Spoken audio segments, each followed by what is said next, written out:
So we're back at it again. This is day 2 of removing all the suspension from this car into that car, and that's not a lot of work. I mean, considering installing the springs, and I need to check if the discs actually fit. Well, I mean the spindle should fit. It's just what I'm wearing is the cables. So if the cables don't fit, I'm gonna have to either find new cables for a sedan of I think it's a DB. I don't know. I think it's like a 90.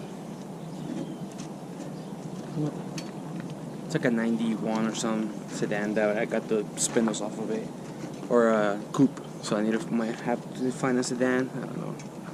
It's for the right length of the cables.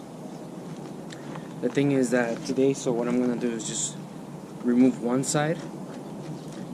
Once I can measure it out, if it's too short, I'm gonna see if the cable from my spindles from the sedan, the white sedan, would fit. If they do fit, then I can just make it work.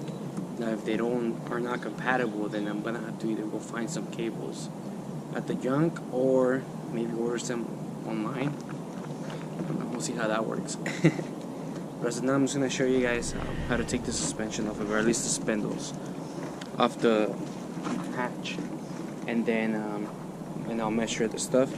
And if it works, then I'm gonna go ahead and take the suspension off the sedan over there, and then I'll show you guys how that works too, and how to put it back in. So just hold on a minute. Well, so I started with the screws that hold the spring into the car, which is gonna be 2 14s. So right there's one, there's two. Should look like this. You can really tell. So you take those off. Then underneath here, you're gonna have a couple of options to start with. Because you have these two for the upper control arm, which I believe they're both 14s. And then you have this one right here. You guys can tell. My fingers pointing at that one. There's one on the other side, and I think those are 17s. And then lastly, you have another 14 here. So you want to take that one out. You want to loosen this two up, and don't take this out yet. And you want to take those out. Then the whole rear should drop. And in here, you're gonna have another control arm. So you want to undo that one. I think that's 14 as well. Works on 17. And then once this is out completely, then you can just finish this up, and then you should be able to just drop the whole thing down. And then after that, you want to go inside the car so you can take the brake lines, but I'll show you how to take the brake lines in a second. I'm gonna go ahead and do this first. Okay, so for the next step, you want to remove your center console, which, I mean, in my case, I was just holding it with 2 screws right here. Remove the little cap, got the 2 screws, and I'm so sorry for the mess. This car was supposed to get nice and detailed, but like I said, got rear-ended. I just kind of abandoned it, but it's still pretty good shape. It just needs to be cleaned up and detailed. But anyways, so that's through the brake lines. Let's see, so you have these 2 12s here. So you want to release those, and then it should give you enough play to take these off. And I'm sure I'll show you guys right now how to take them off. But yeah, so by just removing these 2 12s, this comes off completely, and you should have enough play to just kind of twist it straight, and then be able to pop this line side of the holes right here. And then once you have that, you kind of just want to push them out that way. And then on the underside, there should be a couple clips that you need to unscrew, I believe, and that should release the lines completely, and you should be able to just yank them out. But let me do this, and then we'll go underneath the car to check the clips at the bottom of it. So underneath the car, you're gonna have a couple. I believe there's 2 of them. There's this one, and there's one in there. The easiest way is to take the shield off. You should be able to see them in there. But if you can tell, these are the lines right here.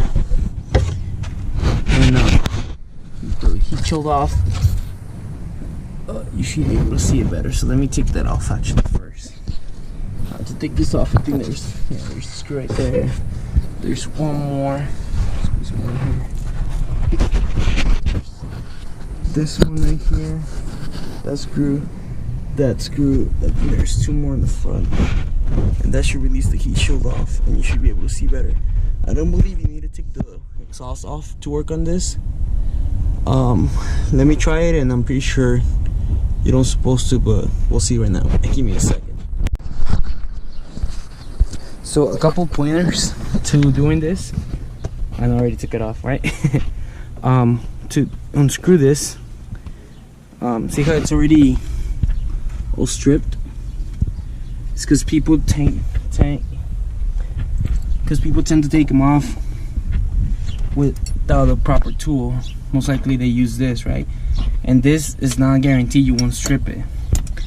This one's, on the other hand, way better chance of not stripping it. So you want to use a line wrench in order to take this off. Prevents it.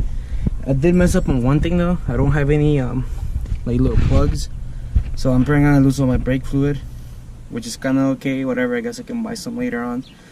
But if you can find some plugs, make sure you have plugs in there. Plug it up once you take off the line. To take off the line, I'll show you guys real quick on this side. Once you unscrew it, it's this little clip. Kind of want to pull this clip out, works that way. So you either with some pliers or with the screwdriver, you push this clip out, and it should jump out of there. And then after that, you should just be able to slide the hose out underneath, and then that releases the whole line from there.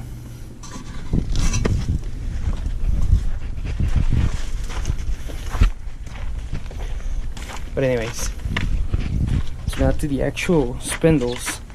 Like I said, they're literally almost the same. Everything on them. They have the same control arms, I believe. The bushings right here, they're the same. The upper and lower control arms are technically almost the same too. Because this one's, like I said, it came from an Integra. I can't remember the year of them. I have to look up that information. But see how they look up exactly the same. And what I was looking at is that the brake line, it's about the same size. I don't think it's... Max, get out of the way. Get out of the way. Go. Vaya. Vaya. They look about the same length, so I'm going to actually measure them just to make sure they're the same length. If they are, it should just go right on there. If not, I'm going to have to figure that out, but it could be like an inch or maybe 2 inches. I don't know. And I measured them right back. So after I measured it, it seems like if I measure from this point, which is I believe the same point right here, all the way to the tip of it, they're about, this one's about 41 inches from that point to the end, and this one's almost 43 inches from there to here. So I think I could make it work if I get rid of this retainer right here, get rid of that, and not using this to hold on onto the frame. I think if I don't use this to hold it onto the frame, so I could either slide it or underneath the gas tank where the little strap is, that way it keeps it up without moving. I think I might have enough play for it to actually work. So now I'm installing the drum brakes back into this hatch first, and it's gonna be the same process for the sedan.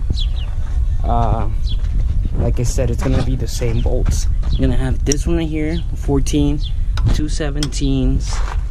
You're gonna have 2 14s, have a 14, and when installing, it's easier if you take off the spring first.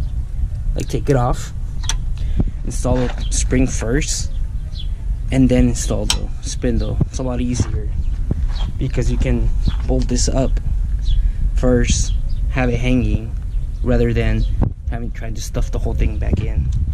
And for this, it's actually, if this needs to be back exactly where it was before, because that's kind of what the alignment is at, and it's super easy to and it's super easy to mess up. But as long as you keep, see how it's still marked from before? Yeah, the little outer ring. Where you're trying to get it back in the same spot. So when you're screwing it back in there, you want to just get it back to where it was at before.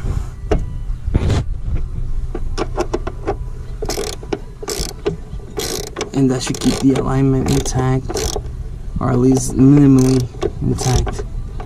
Because I don't think you can align it perfectly every time back on, but you probably get it close enough.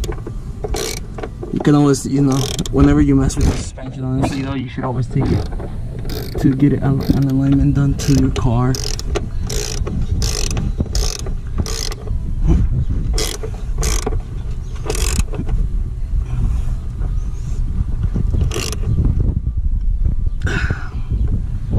So that's as close as I can get it to where it was before, so it shouldn't lose any alignment. And then so you're gonna bolt this up, this one up, and lastly, it's a little difficult to get, but you should be able to get this one too online. And then the last thing would be to get this one's right here. So this one and this one up here. So you can always use the jack to help you push it up, and that should help you finish the rest of it. And once you have everything like really bolted up, or you know, at least the bolts back in, you can just tighten it once everything's set up. But I'll be right back. So I finished this car up already, put some rims on it so I can roll on it. I'm probably gonna put the matching ones, those into it. But what I actually have a surprise for you guys is in the suspension for the disc and stuff. I got some adjustable upper control arms, so hopefully they match well. And you should be able to have a nice little, you know, camber to them. But yeah, let me install them on there so you guys can look at them, and I'll be right back. What I'm gonna do is just take one side off with the brake lines, everything out, and then I'm gonna put this one in and see how far off the line goes in. And if it works out, then I'm just gonna do the whole thing right now. If it doesn't, I might just leave it for later, or I might just try to finish it right now. But I do wanna, because if it doesn't work, I'm gonna have to find new brake lines for it.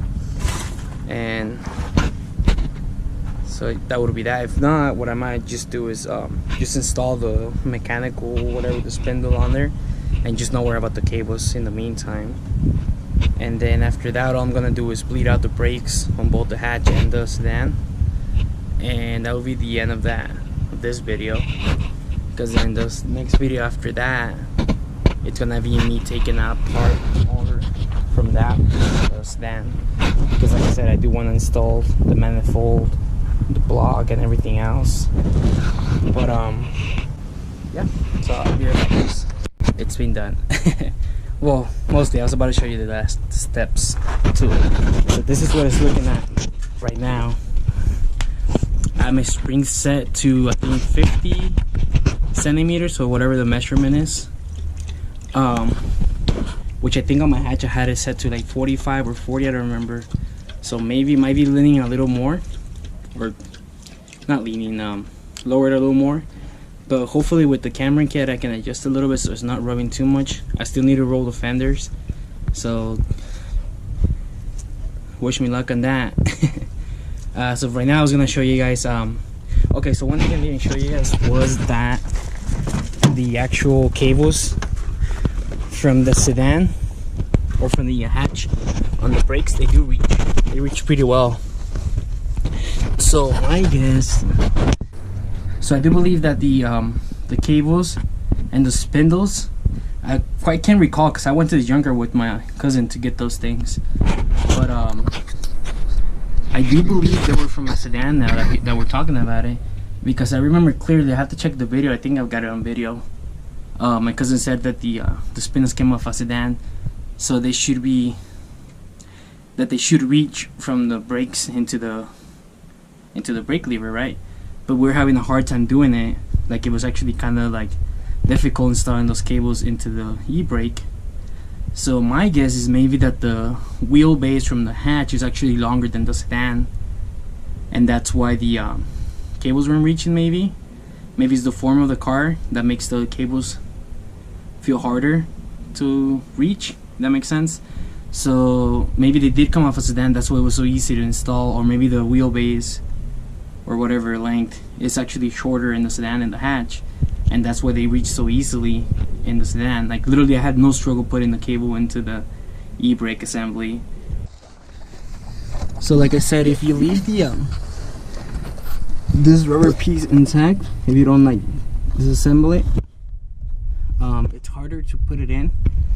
But once you get it in, like all you have to do really is just push, like grab the hose, you know, like grab it and push it in, you know. It's eventually, like with some blunt force, it should eventually just slide right in, and you'll feel it once it's in. Like it's super easy to move forward. And now the last thing to do is just put the shield, the heat shield back on, which is, you know, that and the 2 bolts right there in the front, and that's gonna be it. How nice that looks. So I think I am gonna camber the rear a little bit in, because I think right there is gonna be rubbing pretty bad. So I need to roll in the fenders a bit, and I need to put the camera on this side. This side the same. I'm gonna have to camber a little bit in, and for whatever reason it looks a little bit lowered, but I think it's because the little rubber thing's still in there, so I need to take that off. But it's looking great. Well, that's the end of like probably the 4th video I'll make, and that's the end of the whole suspension swap. So thank you guys for watching. Make sure to keep following the channel, keep liking the videos, make him come out there, you know. And I don't know why I'm winded, but yeah, keep up with the channel. We're gonna be seeing a lot more work on this car. Like I said, next thing is gonna be clearing out all the engine stuff. Gonna try to get it ready for us to, like, you know, take it out for a drive at least, and then we're gonna see what the fuck we're gonna do with that car after. But keep up with the channel, guys. Thank you for watching. Have a nice day. Yo he sentido el motor.